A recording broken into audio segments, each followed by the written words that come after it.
اللهم صل على سيدنا ومولانا محمد۔ بسم اللہ الرحمن الرحیم۔ اللہم صلی علی محمد وعلی آل محمد کما صلیت علی ابراہیم وعلی آل ابراہیم انک حمید مجید۔ اللہم بارک علی محمد وعلی آل محمد کما بارکت علی ابراہیم وعلی آل ابراہیم انک حمید مجید۔ اقبال کس کے عشق کا یہ فیض عام ہے، اقبال کس کے عشق کا یہ فیض عام ہے، رومی فنا ہوا حبشی کو دوام ہے، رومی فنا ہوا حبشی کو دوام ہے۔ بزم عقیدت میں زبیر علوی حاضر خدمت ہے۔ ناظرین، اس پروگرام میں جس طرح ہم پہلے ثنا خاں احباب کو بلاتے تھے اور اس میں شعراء بھی ہوتے تھے، آج بھی ہم نے اپنے اس پروگرام میں، اپنے اس بزم عقیدت میں ایک ایسی شخصیت کو مدعو کیا ہے جو ثنا خاں بھی ہیں، ثنا گو بھی ہیں، وطن عزیز پاکستان کے ممتاز اور معروف شعراء میں آپ کا شمار ہوتا ہے، معروف ثنا خاں حضرات میں آپ کا شمار ہوتا ہے۔ ہمارے ساتھ تشریف فرما ہے ممتاز و معروف ثنا گو و ثنا خاں عزیز الدین خاکی صاحب۔ آئیے ناظرین، آپ کی بھی ملاقات کرواتے ہیں عزیز الدین خاکی صاحب سے، ممتاز و معروف ثنا خاں اور ثنا گو ہیں۔ السلام علیکم۔ وعلیکم السلام۔ میں آپ کو اس پروگرام میں خوش آمدید کہتا ہوں۔ بڑی نوازش۔ آپ نے نعت یا شاعری کا آغاز کب سے کیا، یا نعت کی فیلڈ سے آپ کب سے وابستہ ہوئے؟ بسم اللہ الرحمن الرحیم۔ زبیر علوی صاحب، سب سے پہلے تو میں راہ چینل کو مبارکباد پیش کروں گا کہ نعت کے حوالے سے ماشاءاللہ اتنا اچھا پروگرام آپ لوگ منعقد کرتے ہیں، اور آپ نے جو سوال پوچھا اس کے حوالے سے گزارش یہ ہے کہ ابتدا میں سب سے پہلے مجھے نعت خوانی کا شوق تھا۔ میں محافل میں جاتا تھا اور بارگاہ رسالت مآب صلی اللہ علیہ وآلہ وسلم میں نعت شریف پیش کیا کرتا تھا، یعنی ابتدا میری نعت خوانی ہے۔ پھر نعت پڑھتے پڑھتے وہ اللہ کی جانب سے اور اس کا محبوب صلی اللہ علیہ وسلم جن کی بارگاہ میں عقیدتیں محبتیں نظر کرتا تھا، نعت شریف پیش کرتا تھا، ان کی جانب سے یہ توجہ ہونی لگی کہ کچھ میرے ذہن میں نئے اشعار آنے لگے، نئے نئے مضامین آنے لگے۔ تو ہوا یہ کہ ابتدا میں نعت ہم نے کہنا شروع کی، نعت خوانی سے نعت گوئی کی طرف ہم آئے، اور نعت خوانی سے ہم نعت گوئی کی جانب آئے اور نعت کہنی ہم نے شروع کی الحمدللہ۔ اور پھر اللہ نے اتنا کرم فرمایا اپنے حبیب صلی اللہ علیہ وسلم کے وسیلہ جلیلہ سے کہ کچھ اچھے اشعار کہنے لگے، تو یوں ہم نعت خوانی سے نعت گوئی کی جانب آئے اور نعتیں کہیں الحمدللہ۔ آپ نے شاعری میں کسی سے اصلاح لی ہے؟ کوئی آپ کا استاد بھی ہے کہ آپ نے کسی کو اپنا آئیڈیل بنایا ہو، کسی سے آپ نے اصلاح لی ہو اور شاعری کرتے وقت آپ کو ان کی مدد درکار ہوئی ہو؟ جی ہاں، بالکل الحمدللہ۔ چونکہ کوئی بھی کام اگر اس کا آغاز کیا جائے تو اساتذہ سے ہدایت لینی چاہیے اور ان کے تجربے سے فائدہ اٹھانا چاہیے۔ شاعری کے میدان میں الحمدللہ میرے 2 اساتذہ ہیں۔ ابتدا میں نے جناب محمد یامین وارثی صاحب سے اصلاح لی نعت گوئی کے حوالے سے، شاعری کے حوالے سے، اور الحمدللہ وہ سلسلہ آج تک جاری و ساری ہے، ان سے اصلاح لیتا ہوں۔ اور اسی دوران ایک اور بزرگ حضرت بابا سید رفیق عزیزی رحمۃ اللہ علیہ، جن کا وصال ہو گیا حال ہی میں، ان سے بھی میں نے استفادہ کیا، اپنے کلام کو انہیں دکھایا اور ان سے میں نے اصلاح حاصل کی۔ یہ دونوں حضرات میرے اساتذہ میں شامل ہیں۔ آپ نعت کے لغوی اور اصطلاحی معنوں کو کس طرح بیان کریں گے کہ ایک نعت کے لغوی اور اصطلاحی معنی کس طرح آپ اس کو ڈسکرائب کر سکتے ہیں، ان کی وضاحت کر سکتے ہیں؟ اصل میں زبیر علوی صاحب، نعت اگر ہم زبان سے اس الفاظ کو ادا کرتے ہیں تو اس کا لغوی معنی اور اصطلاحی معنی یہ ہیں کہ اللہ کے پیارے محبوب حضرت محمد مصطفیٰ صلی اللہ علیہ وسلم کی بارگاہ میں نعت شریف بیان کرنا، یعنی ان کی تعریف بیان کرنا۔ لغوی معنی، لغوی اعتبار سے بھی ہم اس کو نعت ہی کہیں گے، اور جیسے ہمارے ذہن پہ زبان پر الفاظ نعت کا آئے گا تو اس کے معنی یہی ہوں گے کہ حضور صلی اللہ علیہ وسلم کی تعریف بیان کرنا اور ان کی توصیف بیان کرنا، یہ نعت کے معنی میں بھی شامل ہوتا ہے، یہ لغوی معنی میں بھی شامل ہے اور اصطلاح میں بھی شامل ہے، کیونکہ ہم اس الفاظ کو کسی اور دوسری شخصیت کے حوالے سے استعمال نہیں کر سکتے۔ آپ کی کتنی نعتیہ کتب ہیں؟ الحمدللہ زبیر علوی صاحب، اس معاملے میں بہت اللہ کا شکر ادا کرتا ہوں اور اس کے پیارے محبوب صلی اللہ علیہ وسلم کی بارگاہ میں میری عقیدتیں اور محبتیں اس نسبت سے ہیں کہ الحمدللہ ایک حمد کا مجموعہ میرا شائع ہو چکا ہے الحمدللہ کے نام سے، جو میں آپ کے سامنے پیش کر رہا ہوں۔ واہ واہ، اور الحمدللہ اس میں میری ساری کہی ہوئی حمدیں ہیں جو بارگاہ رب العزت میں حمد کے نذرانے پیش کیے، مناجات شامل ہیں اس میں، اور اللہ کی بارگاہ میں سجدہ ریزی شامل ہے۔ تو یہ میرا نعت کا سب سے پہلا، حمد کا سب سے پہلا مجموعہ تھا۔ اس کے علاوہ نعت کا مجموعہ سب سے پہلا 1989 میں شائع ہوا میرا، ذکر خیر الورا کے نام سے، اور اس کے بعد میرا دوسرا نعت کا مجموعہ ذکر صلی اللہ کے نام سے شائع ہوا، وہ ابھی فی الحال تو نہیں ہے، اور ذکر صلی اللہ الحمدللہ 1994 میں شائع ہوا میرا۔ 1996 میں نغمات طیبات کے نام سے میرا نعت کا تیسرا مجموعہ شائع ہوا۔ تو صاحب یہ میری رفتار سمجھ لیجئے، اور بارگاہ رسالت میں گلہائے عقیدت پیش کرنے کی رفتار ہے۔ اس کے بعد الحمدللہ ایک اور نعت کا مجموعہ میرا شائع ہوا بینات کے نام سے۔ سبحان اللہ، بہت خوب۔ تو یہ میرا نعت کا چوتھا مجموعہ تھا۔ اس کے بعد ابھی حال ہی میں 2 سال قبل آئینہ صلی اللہ کے نام سے یہ آئینہ نعت صلی کا اللہ، مجموعہ سبحان میرا اللہ، شائع ہوا واہ، الحمدللہ کیا 2011 میں۔ تو اس میں میری وہ تمام نعتیں شامل ہیں جو میں نے 2011 تک نعتیں کہی ہیں۔ اس کے بعد جو نعتیں کہی ہیں وہ ہیں میرے پاس انشاءاللہ تعالی، انہیں بھی چھاپنے کا ارادہ ہے۔ اور ان کتابوں کے علاوہ الحمدللہ میں ایک نعت کے فروغ کے حوالے سے ایک پرچہ بھی یعنی شمارہ بھی شائع کرتا ہوں دنیا نعت کے نام سے۔ اس میں تنقیدی و معلوماتی مضامین ہوتے ہیں، اور نئے تازہ کلام ہوتے ہیں، نعتیہ کلام، حمدیہ کلام، تنقیدی مضامین تو ہوتے ہیں نعت کے حوالے سے۔ تو الحمدللہ یہ کتابی سلسلہ ہے، اور یہ گاہے گاہے ہم اسے شائع کرتے رہتے ہیں۔ یہ تصانیف الحمدللہ اب تک میری ہیں۔ ماشاءاللہ آپ نے بڑی ذخیم کتابیں لکھی ہیں، بہت اس میں بہت ہی ایسی شاعری موجود ہے جس میں آپ صلی اللہ علیہ وسلم سے عقیدت و محبت کا اظہار ہوتا ہے۔ بہت خوبصورت انداز میں آپ نے لکھا ہے، ماشاءاللہ، کیا کہنے، واہ واہ۔ اچھا، آج کی اس بزم میں آپ اپنا پڑھا ہوا کون سا کلام اس پروگرام میں شیئر کریں گے ہمارے ساتھ؟ الحمدللہ سب سے پہلے میں حمد تو کیا ہے صاحب، حمد کے سائے میں اللہ کی نشانیوں کا تذکرہ ہے جو میں اشعار کی صورت میں پیش کر رہا ہوں۔ مطلع دیکھیے صاحب،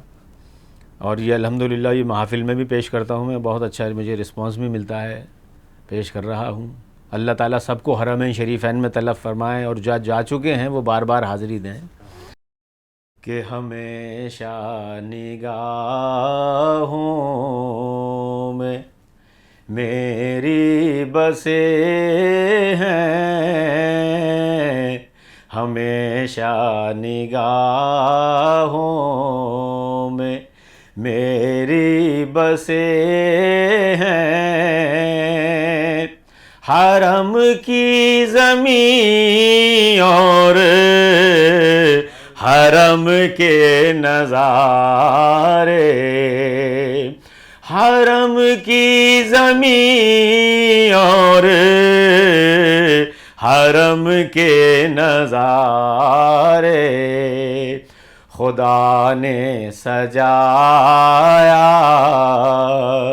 ازل سے سجے ہیں، حرم کی زمین اور حرم کے نظارے، حرم کی زمین اور حرم کے نظارے،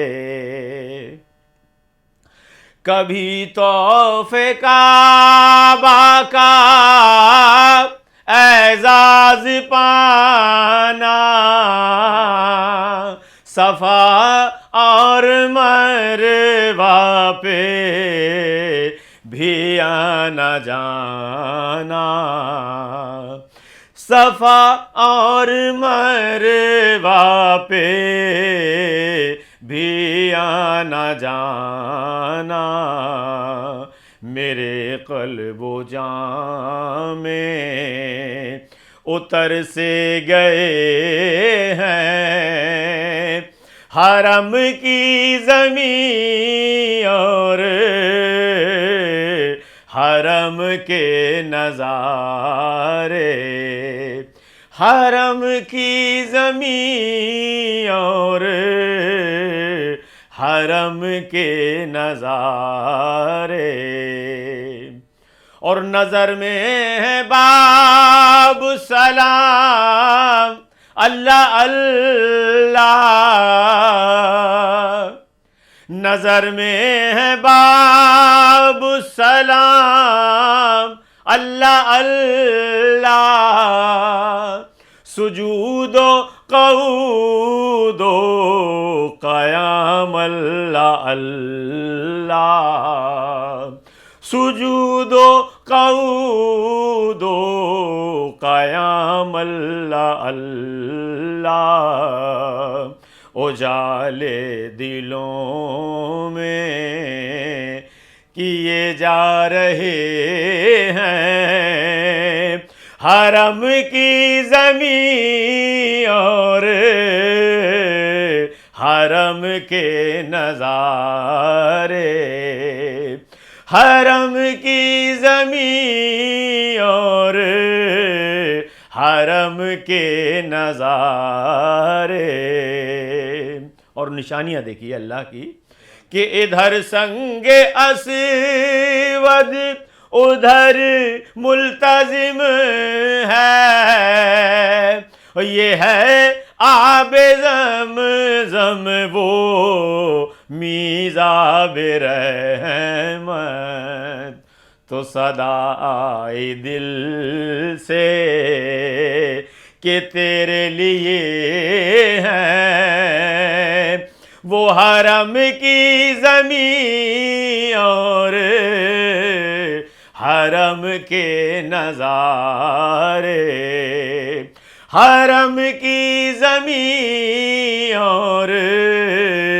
حرم کے نظارے۔ مقطع دیکھیے صاحب کہ اگر حج کا اعزاز بخشا خدا نے تو آنکھوں سے دیکھوں گا ایک روز خاکی، اگر حج کا اعزاز بخشا خدا نے تو آنکھوں سے دیکھوں گا ایک روز خاکی، میری روح تک میں سمائے ہوئے ہیں حرم کی زمین اور حرم کے نظارے، میری روح تک میں سمائے ہوئے ہیں حرم کی زمین اور حرم کے نظارے،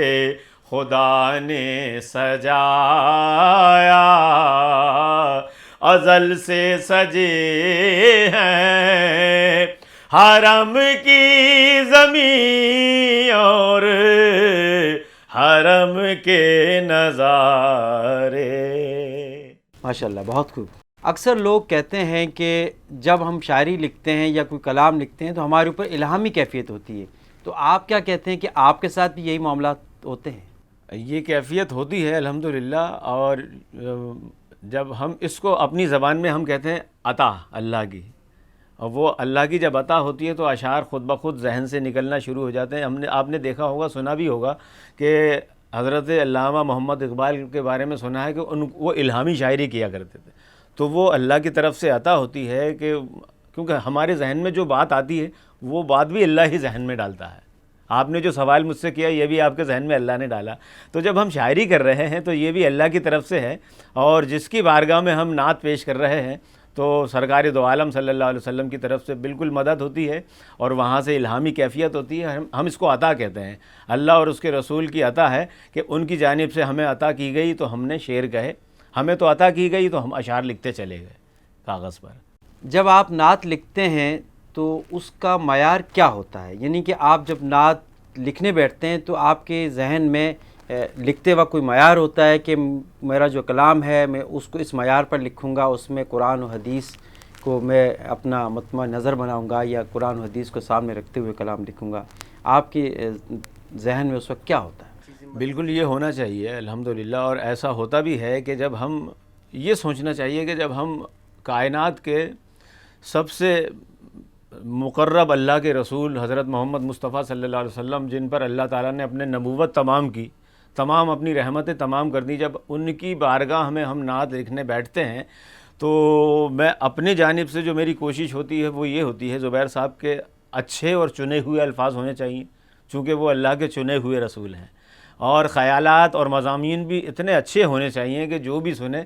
وہ برجستہ سبحان اللہ کیا اٹھے۔ نعت ہونی ہی ایسی چاہیے کہ کوشش شاعر کی یہ ہونی چاہیے کہ ایک تو یہ اللہ کی طرف سے عطا ہے، مگر جو الفاظ استعمال کیا جا رہا ہے بالکل چنا ہوا الفاظ ہونا چاہیے، بالکل منفرد الفاظ ہونا چاہیے۔ حضور کی بارگاہ میں ہمارے بزرگوں نے، اسلاف نے اتنی اچھی شاعری کی ہے، جیسا میں نے ابتدا میں بھی حوالہ دیا تھا آپ سے کہ مولانا ماہر القادری نے خالصتاً نعت کہی ہے کہ رسول مجتبیٰ کہیے،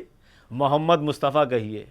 خدا کے بعد بس یہ ہیں، خدا کے بعد بس وہ ہیں، پھر اس کے بعد کیا کہیے، اور محمد کے جبین و رخ تجلی ہی تجلی ہیں،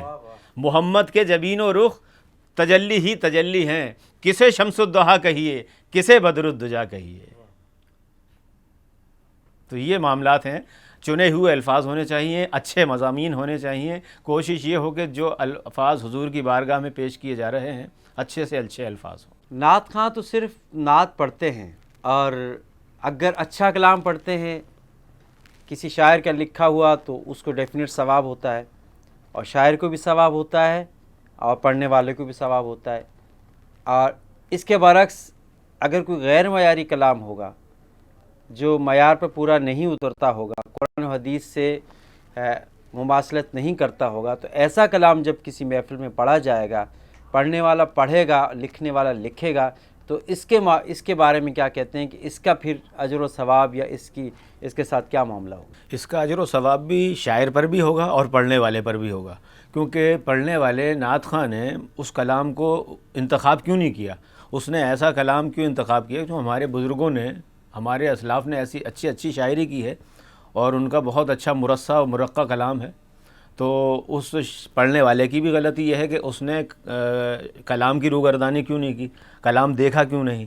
تو معیاری کلام ہونا چاہیے، اور اس کی جیسے آپ نے کہا کہ اگر وہ شریعت کے مطابق پورا اترتا ہے تو اس کا ثواب بھی شاعر پر بھی ہے اور پڑھنے والے پر بھی ہے، اور اگر وہ شرعی تقاضے پورے نہیں کرتا وہ کلام تو اس کا گناہ پڑھنے والے پر بھی ہے اور شاعر پر بھی ہے۔ سابقہ اور موجودہ شاعری کا موازنہ ہم کس طرح کر سکتے ہیں کہ سابقہ دور میں جو شاعری ہوئی ہے یا جو موجودہ شاعری ہو رہی ہے، اس کے بارے میں آپ کے کیا ویوز ہیں، آپ کیا کہتے ہیں اس کے بارے میں؟ سابقہ شعراء میں ماشاءاللہ پہلے جو شعراء تھے وہ منچ کر آتے تھے غزل کی طرف سے، اور مطالعہ بہت ہوتا تھا پہلے کے شعراء کا۔ اس کے مقابلے میں اس دور کے جو شعراء ہیں مجھ سمیت مطالعہ نہیں ہے۔ سامنے کی بات دیکھ لیجئے، پہلے ایسا ہوتا تھا کہ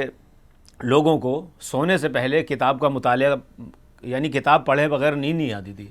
اب اکثر ایسا ہوتا ہے کہ ہمارے ہاتھ میں جب تک ٹی وی کا ریموٹ کنٹرول نہیں ہے نا تو ہمیں نیند نہیں آئے گی۔ تو اتنا فرق ہے، پہلے لوگ پڑھتے تھے، مطالعہ بہت ضروری تھا، ابھی بھی ضروری ہے، کیونکہ پہلے مطالعہ لوگ کر کے شاعری کرتے تھے تو بہت اچھا کلام ہوا کرتا تھا۔ اب مطالعہ کر کے شاعری نہیں ہوتی، اب تو صرف جو دیکھ لیا اور جو ہم نے محسوس کیا، اپنے احساسات ہم نے کاغذ پر اتار دیے اور نعت کی شکل میں اپنی عقیدتیں بارگاہ رسالت میں نظر کر دی۔ جس طرح حفیظ جالندری ہیں، الطاف حسین حالی ہیں، امیر منائی ہیں، ایسے شعراء جو گزرے ہیں جنہوں نے اپنے کلام لکھے ہیں اور بہت خوبصورت کلام لکھے ہیں، بہت اچھا کلام انہوں نے لکھا، جو آج تک جس طرح علامہ اقبال ہیں یا دوسرے شعراء جتنے بھی ہمارے گزرے ہیں، بہت خوبصورت انہوں نے شاعری کی ہے۔ تو اس شاعری میں اور آج کی شاعری میں، آج کے شعراء میں آپ کیا فرق محسوس کرتے ہیں؟ بھائی وہ جو کلام لکھا کرتے تھے ان کا حال بھی وہی بیان کرتے تھے، جو زبان دل میں ہوتا تھا وہی زبان سے بیان کر دیا کرتے تھے۔ اب جیسے آپ دیکھیے کہ مولانا الطاف حسین حالی کہتے ہیں کہ وہ نبیوں میں رحمت لقب پانے والا، سادی سی بات ہے، مرادیں غریبوں کی بر لانے والا، وہ اپنے پرایوں کا غم کھانے والا، مصیبت میں غیروں کے کام آنے والا۔ تو وہ ایک سادہ سے الفاظ میں حضور صلی اللہ علیہ وسلم کی نعت شریف بیان بھی ہو رہی ہے اور اسلام کی تاریخ بھی بیان ہو رہی ہے۔ پہلے کے لوگ اسلام کی تاریخ بیان کیا کرتے تھے، مسدس علی کی صورت میں دیکھیے آپ، شاہ نامہ اسلام کی صورت میں دیکھ لیجئے، اور ہمارے بزرگ شعراء نے جو کہا ہے تو اس دور کے حوالے سے بہت اچھی نعت کہی ہے۔ اس دور میں ذرا مطالعے کی کمی ہے، اس وجہ سے وہ اشعار اس انداز سے نہیں کہے جاتے جیسے اشعار اس زمانے میں کہے جاتے تھے۔ آخر میں آپ کیا میسج دیں گے شعراء حضرات کے لیے،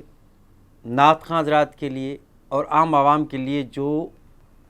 محافل میں کلام کو یا نعت خوانی کو سماعت کرتے ہیں، ان کے لیے کیا کہیں گے آپ؟ ویسے تو اس سوال کا جواب میرے جو دیگر سوالات آپ نے کیے تھے اس کا جواب اس میں آ گیا تھا، مگر میں مجموعی طور پر عرض کیا دیتا ہوں کہ نعت کہنے والا جو شاعر ہے، وہ جو نعت کہنا چاہتا ہے، اسے یہ چاہیے کہ وہ حضور کی بارگاہ میں اچھے الفاظ استعمال، چنے ہوئے الفاظ لے کر آئے جو میرے آقا صلی اللہ علیہ وسلم کی شایان شان ہوں،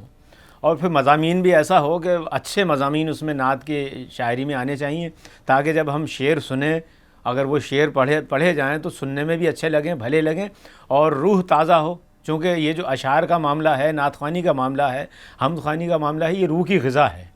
اور روح کی غذا اسی وقت ہمیں میسر آ سکتی ہے جب ہم اچھے سے اچھا کلام لکھیں، اچھے سے اچھا کلام پڑھیں۔ بہت شکریہ، آپ تشریف لائے اور آپ نے موضوع نعت پر، ارتقاء نعت پر سیر حاصل گفتگو کی، اور اس گفتگو سے انشاءاللہ ہمارے عوام الناس کو، جو ہمارے ناظرین ہیں، اس کو انشاءاللہ ضرور فائدہ ہوگا، ہمارے شعراء حضرات کو بھی فائدہ ہوگا، ہمارے ثنا خواں حضرات کو بھی فائدہ ہوگا انشاءاللہ۔ بہت شکریہ آپ کے تشریف آوری کا۔ ہم اپنے پروگرام کا اختتام آپ ہی کی پڑھی ہوئی اور لکھی ہوئی نعت پر کریں گے۔ ناظرین، جب ہم بزم عقیدت میں کسی شاعر کو یا کسی ثنا خواں کو بلاتے ہیں تو اس کا مقصد صرف یہی ہوتا ہے کہ ہم ارتقاء نعت کو اپنا مطمع نظر رکھتے ہیں، تاکہ اس نعت کی فیلڈ کو، اس نعت کے شعبے کو کس طریقے سے ترقی دی جائے، کس طریقے سے اس میں کام کیا جائے، اور وہ باتیں جو خلاف طبع ہیں، وہ باتیں جو موزونیت کے مطابق نہیں ہیں، موضوع نہیں ہیں، ان کو کس طریقے سے ان سے چھٹکارا حاصل کیا جائے، کس طریقے سے اس کو بہتر انداز میں پیش کیا جائے۔ اور بہتر انداز میں جب بھی ثنا خوانی ہوگی، جب بھی کوئی شاعر لکھے گا یا کوئی ثنا خواں پڑھے گا، تو وہ اللہ اور اس کے حبیب کی بارگاہ میں یقیناً قابل قبول ہوگی۔ اپنے میزبان زبیر علوی کو اس پروگرام سے اس خیال سے اجازت دیجیے کہ ہم دوسروں کا خیال رکھیں، اپنا خیال رکھیں اور دوسروں کا خیال رکھیں، اور ہمارے ملک کے اندر جو اس وقت حالات ہیں، جو لوگ پریشان ہیں، ان کی مدد کریں۔ اپنے میزبان زبیر علوی کو اجازت دیجیے۔ اللہ حافظ۔ نگاہوں میں سمایا ہے مدینہ، نگاہوں میں سمایا ہے مدینہ، کہ ذہن و دل پہ چھایا ہے مدینہ،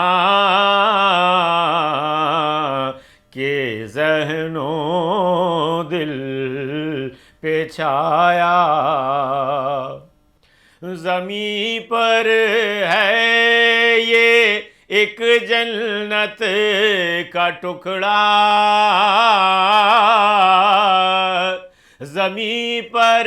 ہے یہ ایک جنت کا گوشہ، خدا نے خود سجایا ہے مدینہ، خدا نے خود سجایا ہے مدینہ،